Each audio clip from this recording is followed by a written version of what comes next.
She was told she was ugly, like her poor mother, humiliated by her cruel stepmother in front of the entire village. But what they didn't know was that this was just the beginning of a transformation that would make her the most beautiful woman the kingdom had ever seen. In the quiet and dusty village of Mufanira, where the sun rose early and the air carried whispers of old legends, lived a young girl named Lunika. She had skin like rich cocoa, eyes full of wonder, and a voice as soft as the morning breeze. But no one noticed her beauty, because the world around her had been taught to look away. Since the death of her mother, Lunika had known only pain and insult. Her stepmother, Zunika, ruled the house like a queen with a heart made of stone. To the village, Zunika smiled sweetly, but behind closed doors, her words were knives. Every day, Lunika woke before the roosters to clean, fetch water, and cook, while her stepsister, Nisara, slept in silk and laughed in her dreams. Zunika never let Lunika forget her place. She would grab her chin, force her to look in the mirror, and hiss, "You look just like that poor woman who gave birth to you, ugly and useless." These words became Lunika's lullaby at night and her alarm each morning. Even in the streets, Zunika would mock her loudly, making sure everyone heard. The villagers said nothing. Some pitied her silently, but no one dared to speak against Zunika. They called Lunika the shadow girl, always seen, never remembered. She wore torn clothes, walked barefoot on stones, and carried heavy loads without complaint. But deep in her chest, a small fire burned, a hope that maybe, just maybe, life could be different. Her late mother, whom Lunika barely remembered, was once known for her kindness and grace. But Zunika twisted every memory, saying she was a nobody, a beggar, with a cursed face. "You didn't just get her face, you got her bad luck too," Zunika would laugh cruelly. Lunika would sit alone under the big mango tree near the house, her arms wrapped around her knees, staring at the sky. She didn't cry anymore. Tears felt like a luxury for those who were heard. All she had now were whispers in the wind and her own silent prayers. But what no one knew, not even Lunika herself, was that destiny had already started walking towards her. A change was coming, wrapped in quiet footsteps and hidden in unexpected moments. For now, though, she was just a forgotten girl in a loud world. But even forgotten seeds bloom when the rain comes. One quiet afternoon, while cleaning the darkest corner of the storeroom, Lunika's hand touched something cold beneath a pile of old cloth. She pulled it out slowly. It was an old mirror, its wooden frame chipped and the glass cracked in one corner. Dust covered it, and for a moment she almost threw it away, but something in her heart told her to look closer. She wiped it gently with the edge of her wrapper. As she stared into it, her heart beat faster. The mirror was strange. It didn't just show her tired face or the dirt on her cheeks. It showed something else, something deeper. In the mirror, Lunika didn't look like the broken girl her stepmother always mocked. Her eyes looked brighter, her skin glowed like the sunset, and there was a soft light behind her, almost like a crown of light floating above her head. She blinked, thinking her mind was playing tricks. But when she looked again, the glow was still there. It was faint but strong, beautiful yet powerful. On the back of the mirror, she noticed something carved into the wood. The words were old and fading, but still clear. "Real beauty comes from the fire within." Her fingers traced the letters slowly. It was her mother's handwriting. Suddenly, tears filled her eyes. She had never known her mother well, but in that moment, it felt like she was there, speaking through the mirror, reminding her of something she had forgotten, who she really was. From that day on, Lunika hid the mirror in her sleeping mat. Every night before she slept, she looked into it, not to admire her face, but to remind herself of the strength the world refused to see. When Zunika screamed at her or called her names, she would wait until the house was quiet, then bring out the mirror and look at her reflection. And every time, the mirror showed her not the dirt on her face, but the fire in her soul. Little by little, something changed inside her. She began to walk taller, her steps stronger. She still wore the same old clothes, still did all the chores, but her eyes began to carry a quiet power. She stopped flinching when Zunika raised her voice. She didn't talk back, but she didn't shrink anymore either. The mirror didn't fix her life, but it reminded her of the truth that no one could take away. She was more than what they said. She was more than what they saw. And that simple, cracked old mirror, the one everyone else would have thrown away, became her secret weapon. It didn't show her who the world thought she was. It showed her who she truly was meant to be. It was market day in Mufanira, and the dusty roads were filled with chatter, laughter, and the sound of goats bleating. Women in colourful wrappers balanced baskets on their heads. Children ran around playing, and traders shouted their prices. Lunika, as always, walked behind her stepmother Zunika, carrying all the heavy loads like a silent shadow. Her wrapper was faded, her feet bare and dusty, and her head bowed low to avoid the sharp eyes of gossiping villagers. Zunika walked proudly, dressed in bright colours and fine jewellery, pretending to be a noble woman. She loved the attention, and she hated that Lunika was always beside her, reminding everyone of her late husband's poor first wife. She always found a way to insult her in public, but today she went further. As they approached a fruit stall, Zunika suddenly turned and shouted, loud enough for the whole market to hear, "Move, girl! You're blocking the sun with your ugly face, just like your beggar mother." People turned. The crowd went silent. A few gasped, some laughed nervously, while others just looked away in pity. Lunika froze. Her face burned with shame. Her hands trembled, but she didn't cry. She had cried enough in private. But this was a wound that cut deeper than any slap. Zunika wasn't done. She pointed at Lunika like she was trash. Look at her. Skin like burnt yam. Hair like wild grass. Who would ever want her? Just like that useless woman who gave birth to her. At least I'm trying to make her useful. Lunika stood there, humiliated, every word echoing in her head like thunder. She felt smaller than dust. But then, something strange happened. In the middle of the crowd, a man stepped forward, tall, calm, and dressed in simple clothes. His eyes weren't laughing like the others. He wasn't looking at her with pity or disgust. He was just watching, quietly, deeply, like he saw something no one else did. Zunika noticed him and quickly changed her tone, faking a sweet smile.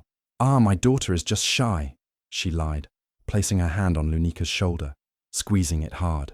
But the man said nothing. He simply nodded and walked away, disappearing into the crowd. Lunika looked after him, confused. Who was he? And why did he look at her like that? She didn't know it yet, but that stranger had seen something powerful. Not the torn wrapper, not the dust on her skin. He had seen her strength in the way she stood, even when the world tried to break her. That one silent moment in the marketplace, where shame covered her like a cloak, was also the moment destiny took its first step toward her. And even though she still felt broken, something inside her whispered, "This is not the end." The sun hung low over the village of Mufanira when a stranger walked in, quiet, dusty, and with eyes that seemed to carry many stories. He wore simple clothes, the kind worn by travellers who slept under trees and drank from streams. No one knew where he came from or why he had come, but he introduced himself as Yemari. The villagers didn't pay him much attention at first. He was just another wanderer passing through, or so they thought. But Yemari wasn't an ordinary traveller. Behind the calm on his face was a man in disguise, hiding from a world that once knew his name. He watched people closely, spoke little, and listened more. He helped an old woman carry her firewood. He fixed a boy's broken sandal. But most of the time, he sat near the village square, quietly observing the people who passed by. That's when he saw her, Lunika. She wasn't dressed in fine cloth like other girls. Her wrapper was worn, her hands rough from work, and her back slightly bent from years of carrying heavy loads. But there was something about her that made Yemari pause. It wasn't her face. It was the way she moved, quietly, with grace, with patience. It was in her eyes, deep and tired, yet still burning with something the world had not broken. He watched as she fetched water for an old man no one cared about. He noticed how she picked up a child who had fallen and gave him her only piece of bread. She didn't speak much, but her actions were louder than any words. She was different. Yemari began asking the villagers about her, but all he heard were cruel whispers. "Oh, that's just Zunika's stepdaughter, ugly like her dead mother. She's always working. No one wants her." The more he heard, the more curious he became. How could someone carry so much pain and still walk with such quiet dignity?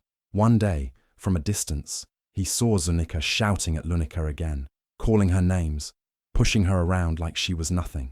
Lunika said nothing. She just bowed her head and kept working. Yemari clenched his fists, but stayed hidden. This girl, this broken, insulted girl, had a strength he had not seen in anyone before. He didn't approach her, not yet, but he began watching her closely, learning who she really was. He followed from afar when she went to the river, sat near the market when she came to buy salt, even passed by her house just to hear her singing softly to herself at night. Her voice was like honey over fire, sweet but strong.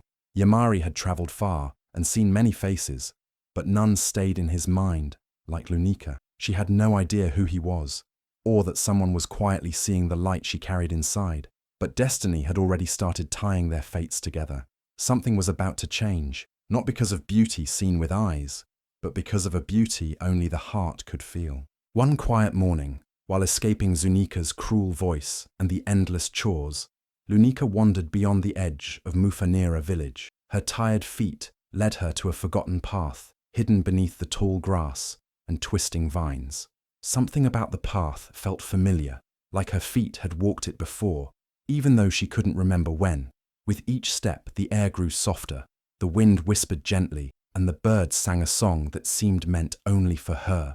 She pushed aside a thick curtain of leaves, and there it was, a garden, wild, overgrown, yet strangely alive. Flowers bloomed in colours she had never seen before. Vines danced up stone walls, and butterflies floated through the air like they were guarding something magical. In the centre stood a small fountain, dry but still standing tall. The place was quiet, but not empty. It felt like the garden was waiting for her. Lunika stepped inside, her breath catching in her chest. The scent of jasmine and sweet earth filled her nose. She walked around slowly, touching each plant with care. Then she saw it, a stone carved with her mother's name, tucked beneath a tall, golden sunflower. Her heart raced.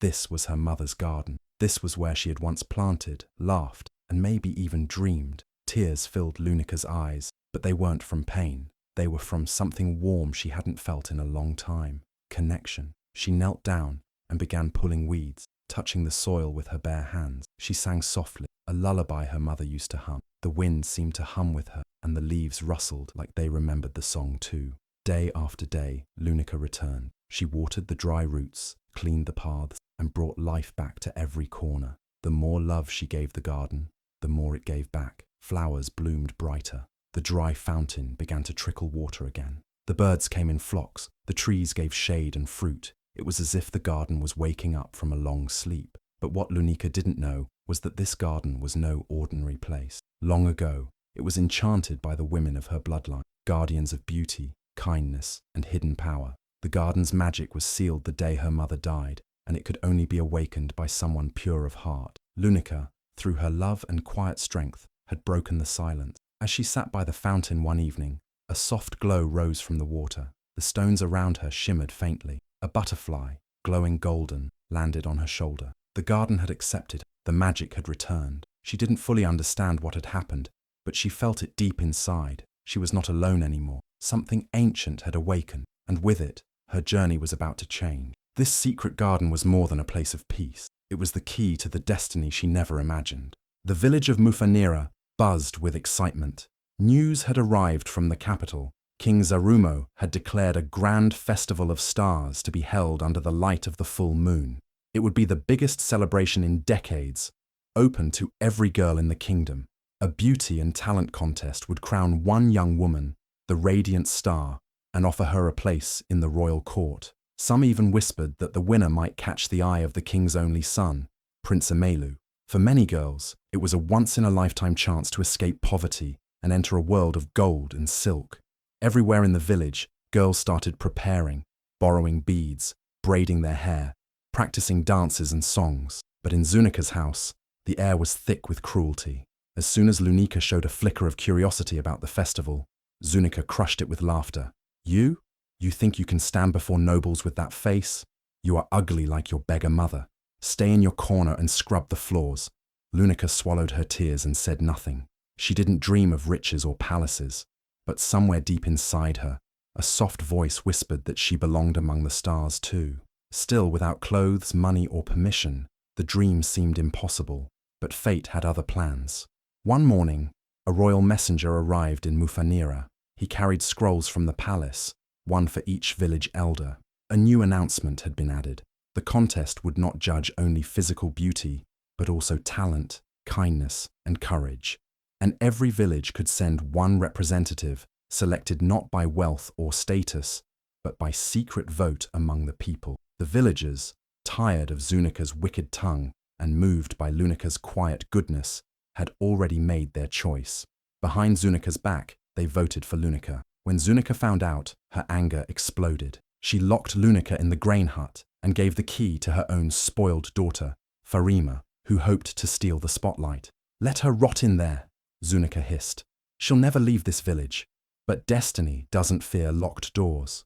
That night, as the moon rose and the stars glittered above, something strange happened. The same golden butterfly that had once glowed in Lunika's garden slipped through the cracks of the hut. It landed on Lunika's hand and pulsed with light. Suddenly, the door creaked open on its own. A soft breeze blew in, carrying with it a voice that whispered, "Go." With trembling steps, Lunika walked into the night, barefoot but free. The villagers, who had been searching for her, gathered around in awe. An elder woman handed her a dress made of sky-blue cloth, saved from the days of her mother. Another gave her earrings that once belonged to her grandmother. They didn't have much, but they gave her everything they could. With her heart full and her head held high, Lunika stepped onto the path to the capital. Her journey to the stars had finally begun. As Lunika walked along the dusty path toward the capital, her feet sore and her heart nervous, she reached the edge of the great Ukaru forest.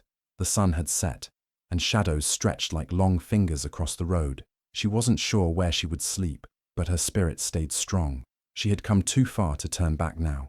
Just as she was about to settle under a tree for the night, a soft voice called from the darkness, "Child, come." Lunika turned quickly. From behind a thick cluster of trees, an old woman stepped out. Her hair was white as clouds, and her eyes sparkled like stars. She wore a cloak stitched with leaves and carried a wooden staff that seemed to hum with energy. Lunika froze for a moment, unsure whether to run or speak. "I've been waiting for you," the woman said, smiling gently. "Your mother told me you would come one day." "My mother?"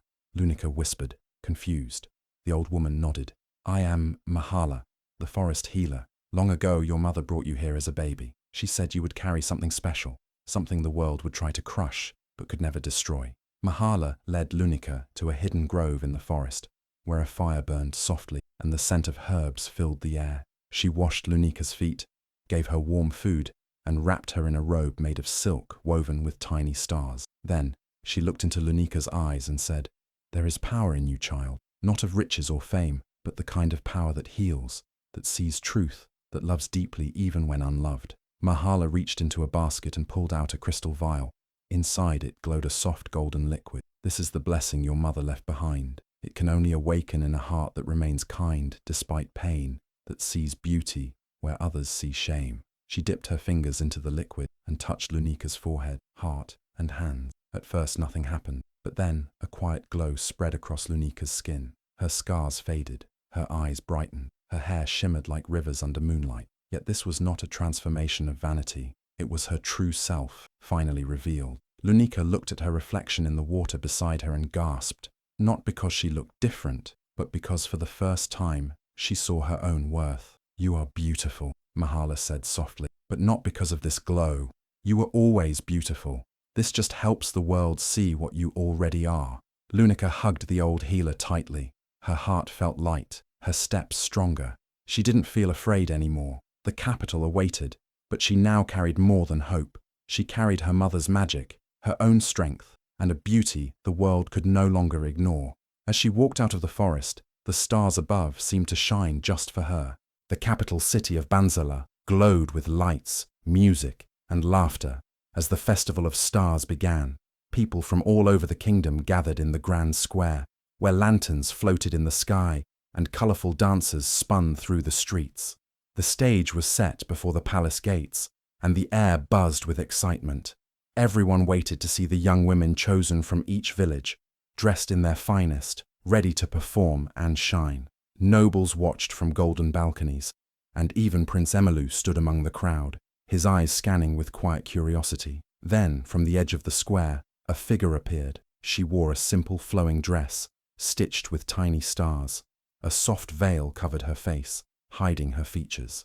She walked with grace, but her presence turned heads instantly. No one had seen her arrive, but it felt like the wind had carried her in. Whispers filled the air. Who is she? Which village is she from? Why is she veiled? Lunika stood tall, Her heart raced, but she remembered Mahala's words and her mother's blessing. She stepped onto the stage, her name called softly by the host, though few had ever heard it before. Her performance began with a story, her mother's story, spoken not in pride, but in love. She spoke of kindness, of pain, of survival. Her voice was calm, full of strength, and each word settled in the hearts of everyone listening. Then she sang, and her voice floated like a river over the crowd. People stopped breathing for a moment. It wasn't just a performance, it was truth in music. Even the prince leaned forward, his eyes locked on her. At the end, the judges asked her to remove her veil. Lunika hesitated, her hands trembled, but then she took a deep breath and slowly lifted the veil from her face. Gasps echoed across the square. It wasn't just beauty they saw, it was something deeper, a light in her eyes, a glow in her skin, a quiet power that pulled you in without a word. The crowd stood silent, in awe. Then, as if a spell had broken, they erupted into cheers. "Who is she?" they cried. "She's the most beautiful woman in all of Banzala." But Prince Emelu didn't shout. He whispered one word to himself. "Real." Lunika didn't smile in pride. She smiled in peace. She had been called ugly, mocked, hidden away. But here she stood, in the heart of the kingdom, seen at last, not just for her face, but for her soul. The tale of the veiled girl with a voice like hope spread like wildfire across the city. Everyone wanted to know who she was, where she came from, what magic she carried. But only a few would learn the full story, the story of a girl who had nothing and yet became the beauty of the century. As the sun rose the morning after the festival, the entire kingdom buzzed with one name, Lunika. People filled the streets talking about the mysterious veiled girl who had stolen everyone's hearts. News spread like wildfire, from market stalls to palace halls. The king, deeply moved by Lunika's grace, wisdom, and talent, made a royal announcement. He declared her not only the winner of the Festival of Stars, but the new symbol of hope and strength for the entire nation. Banners with her image were painted, and songs were sung about the girl who once hid her face, but now shined brighter than anyone. When the news reached Mufanira, Zunika's heart sank. Her eyes widened in disbelief. "Lunika! Our Lunika! No, this cannot be!" she screamed, pacing back and forth. But her mind, as always, turned dark. She dressed herself in her finest wrapper, painted her face, and marched into the village square as if she were the proud mother of a queen. Yes, that's my stepdaughter," she announced to the villagers.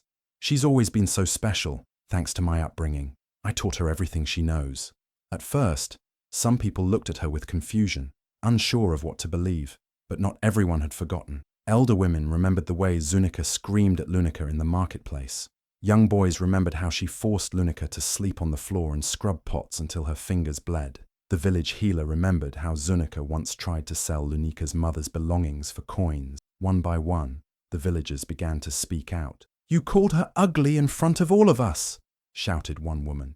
"You said she was a curse," yelled another. The whispers turned to outrage. A young girl, tears in her eyes, said softly, "I used to think I was ugly too, until Lunika smiled at me and said beauty starts with kindness. You never taught her that." Zunika's proud smile vanished. She tried to shout over them, to spin more lies, but no one was listening anymore. Even the village chief, who once looked the other way, now shook his head in shame. Then came the royal guards, sent from the capital. They didn't come to arrest Zunika, but they handed her a scroll, a formal letter from the king. It stated clearly that Lunika was now under the protection of the crown, and that any harm done to her in the past would be investigated. Zunika's face turned pale. She had tried to bury Lunika in shame, but now she stood buried in her own lies. The villagers turned their backs on her. She was no longer feared, no longer respected. She was alone, and as Lunika stood in the palace gardens, watching birds dance in the morning light, she did not think of revenge. She thought of freedom, of healing, of new beginnings. While Zunika faced the ruins of her pride, Lunika embraced the beauty of becoming who she was always meant to be. Lunika stood on the grand stage of the royal palace, dressed in a gown woven with gold threads that sparkled in the light. The crowd cheered, their voices echoing through the city as they celebrated her. She had risen from the ashes of a cruel life, and now she was honored as the beauty of the century. Her face was no longer hidden. It shone with grace, wisdom, and a quiet strength. But it wasn't just her looks that made her the center of attention. It was her heart. As the people of the kingdom showered her with praise, Lunika didn't bask in the applause for long. She knew her true purpose was far greater than the title of beauty. With her newfound fame, she had the power to make a difference, and that's exactly what she did. She didn't just become a symbol of outer beauty, she became a beacon of hope for all the young girls who had ever been told they were too poor, too ugly, too unworthy. Lunika established schools for girls from all walks of life, ensuring that every young woman, no matter her background, could learn and grow. She built safe spaces where they could discover their worth beyond their appearance, where their talents, kindness, and intelligence were celebrated. She brought in teachers, healers, and leaders to show these girls what true beauty looked like from the inside out. With each passing day, more and more girls came to Lunika, not just to learn, but to find their strength. Lunika shared her mother's legacy, telling them about the secret garden her mother had cherished, the same one that had activated the magic of kindness within her. The garden wasn't just a physical place, it was a symbol of growth, patience, and the quiet power of nurturing the world around you. Lunika used her fame to keep that garden alive, and she opened its gates to every girl who needed a place to heal. But Lunika didn't stop there. She returned to Mufanira, the village that had once rejected her. There, she built homes for the poor, offering shelter and jobs to those who had been forgotten. She didn't care about titles, about wealth, or about the way people now saw her. She cared about giving back, about proving that beauty wasn't a crown or a name. It was kindness, generosity, and love for others. Zunika, once full of pride and bitterness, watched as Lunika's legacy grew. The villagers who had once feared her now respected her, and Lunika became a living example that beauty isn't something you can touch or see, it's something you feel in the heart. As Lunika stood in front of the kingdom, watching the young girls she had helped rise up with their own strength, she realized her journey was never about the crown or the fame. It had always been about using her power to change lives, to rebuild what was lost, and to show the world that the most beautiful thing you can be is kind, loving, and true to yourself. The crown she wore was not of jewels, but of the love and gratitude of those she had helped, proof that true beauty always comes from within. If you've been touched by Lunika's incredible journey from rejection to triumph, then you know that true beauty isn't found in appearances, but in the heart. Her story reminds us all that no matter where we come from or how others may treat us, our inner strength, kindness, and determination can change the world. Lunika didn't just rise to fame. She used her platform to help those who had been told they were not enough, and in doing so, she proved that the most powerful beauty comes from within. If Lunika's story inspired you, share it with someone who needs a reminder of their own strength. Like this video, because the more we spread stories like hers, the more we inspire others to believe in themselves.